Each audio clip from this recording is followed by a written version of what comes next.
इटावा में सोमवार को कथावाचक मुकुटमणि यादव और उनके सहायक संत कुमार यादव के साथ मारपीट और बदसलूकी के मामले में नया मोड़ आया है। अब तक मुकुटमणि और संत कुमार यादव पीड़ित पक्ष थे, लेकिन अब पूरे मामले में वो भी आरोपी बन गए हैं। दोनों पर आज एफआईआर दर्ज हो गई है। मुकुटमणि यादव और संत कुमार यादव पर फर्जी आधार कार्ड बनवाकर जाति छिपाने यानी धोखाधड़ी का आरोप लगा है। साथ ही वो फर्जी तरीके से खुद को ब्राह्मण बताकर कथा कहने पहुंचे, इसलिए उन पर धार्मिक आस्था को चोट पहुंचाने का आरोप लगा है। सोमवार को जब मुकुटमणि यादव और संत कुमार यादव के साथ मारपीट हुई, तब उन्होंने आरोप लगाया था कि यादव होने की वजह से उन्हें मारा पीटा और बेइज्जत किया गया। हालांकि एक स्थानीय महिला ने कथावाचक पर अश्लील हरकत करने का आरोप लगाया, लेकिन इस घटना के सामने आने के बाद समाजवादी पार्टी के अध्यक्ष अखिलेश यादव ने मंच पर बुलाकर उन्हें सम्मानित किया था।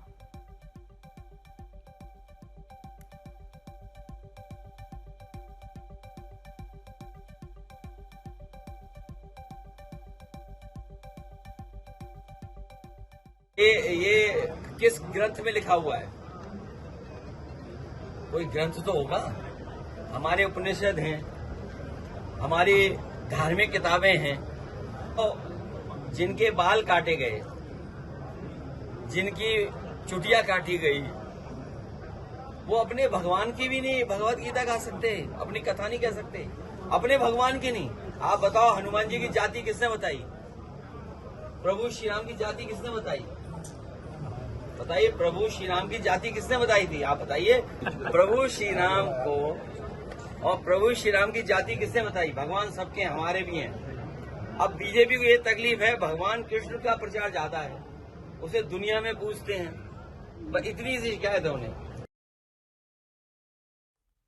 समर मेरे सहयोगी जुड़ गए हैं। समर, तब तो इस विवाद में नया ट्विस्ट है।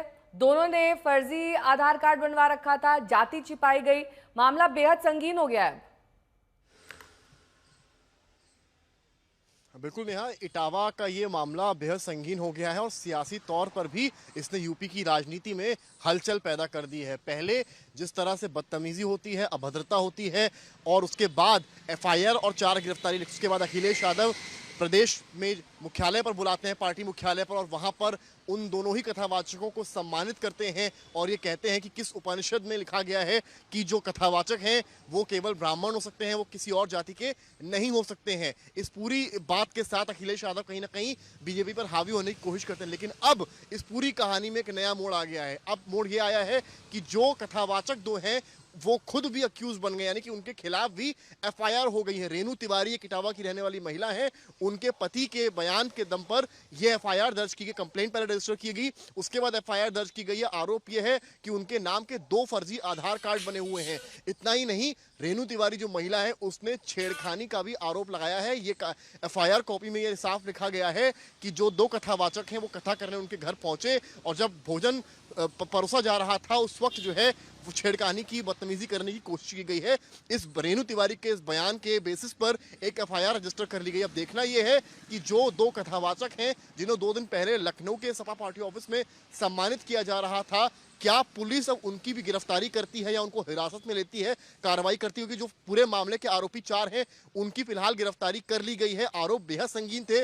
2 लोग जो यादव कम्युनिटी से आते हैं वो कथा पढ़ने गए और कथा पढ़ रहे थे। उस वक्त ये बात वहां कही गई कि ये यादव हैं और ब्राह्मण बताकर वहां पहुंचे हैं, जिसके बाद विवाद बढ़ गया और उन दोनों के साथ बदतमीजी की गई, उनके बाल काटे गए, अभद्रता की गई। हालांकि इस पूरे मामले में 4 गिरफ्तारी हो गई। अखिलेश यादव ने उस दिन भी ये बात कही कि अगर इनके खिलाफ कड़ी कार्रवाई नहीं हुई तो समाजवादी पार्टी एक बड़ा आंदोलन छेड़ देगी और कहीं ना कहीं आंदोलन तो तब होगा जब एक पक्ष जिम्मेदार होगा। यहाँ पर दोनों पक्ष कहीं ना कहीं घिरते हुए दिखाई दे रहे हैं।